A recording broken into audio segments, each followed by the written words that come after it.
Does China want to become number one? The answer is yes and no. Why do I say yes and no? Yes, because they want to have the world's largest economy.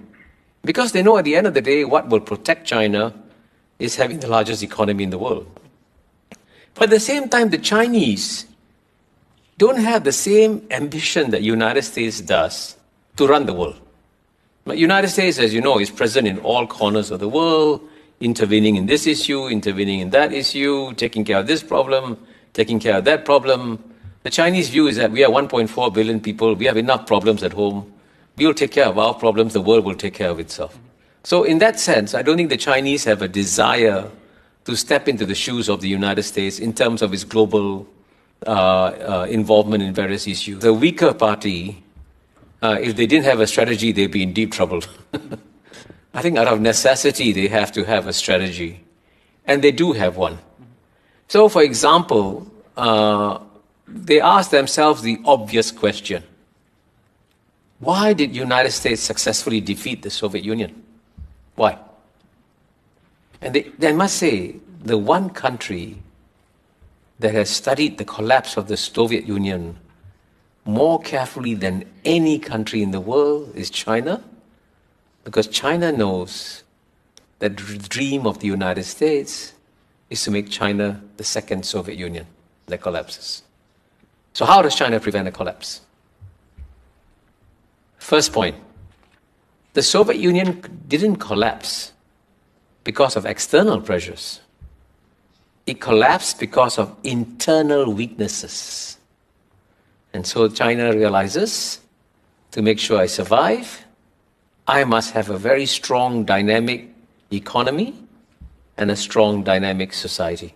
And by the way, there was a very famous American thinker, George Kennan, who said way back in 1949, very presciently, he said, at the end of the day, the outcome of the contest between the United States and Soviet Union will depend not on our weapons and troops and all that. It will depend on which society has got greater spiritual vibrancy inside, stronger. And so United States society was far more dynamic than Soviet Union society. United States thrived, Soviet Union collapsed. So the Chinese know that the first priority is to make sure your economy is strong and your society is strong, which is why they're massively educating their people and growing their economy so that they don't become a second Soviet Union. The second thing the Chinese learned from the collapse of the Soviet Union was that the United States succeeded because it managed to get a lot of the neighbors of the Soviet Union to join the containment policy everywhere. Western Europe, Japan, South Korea, right? Both ends of the Soviet Union. So what did the Chinese do?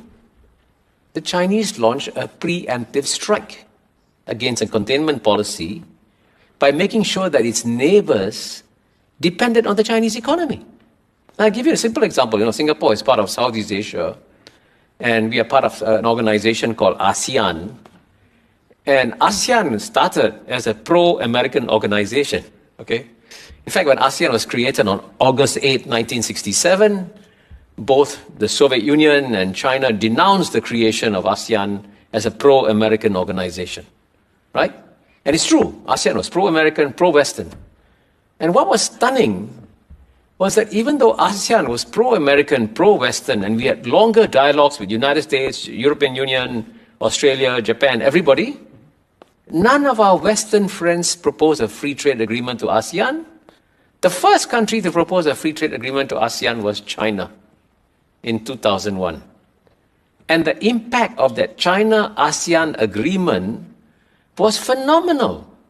Because in the year 2000, and that's when China proposed the free trade agreement, ASEAN's trade with the United States was 135 billion, and our trade with China was only 40 billion. So US trade was, more than 3.5 times what China's trade with ASEAN was.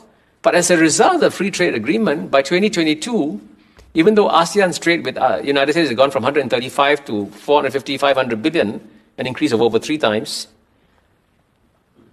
China's trade with ASEAN went from 40 billion to $975 billion, almost $1 trillion. The world's largest trading relationship in 2022.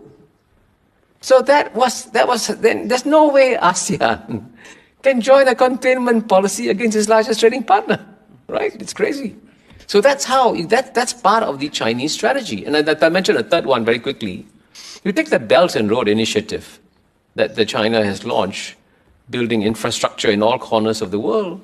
What does that mean? Every country in the world says, oh, this infrastructure is good. I need Chinese fast trains, I need Chinese highways. And then would you join a containment policy? You won't. So it shows you that they have systematically worked out a grand strategy. But at the same time, I can tell you that the Chinese also have a lot of respect for the United States.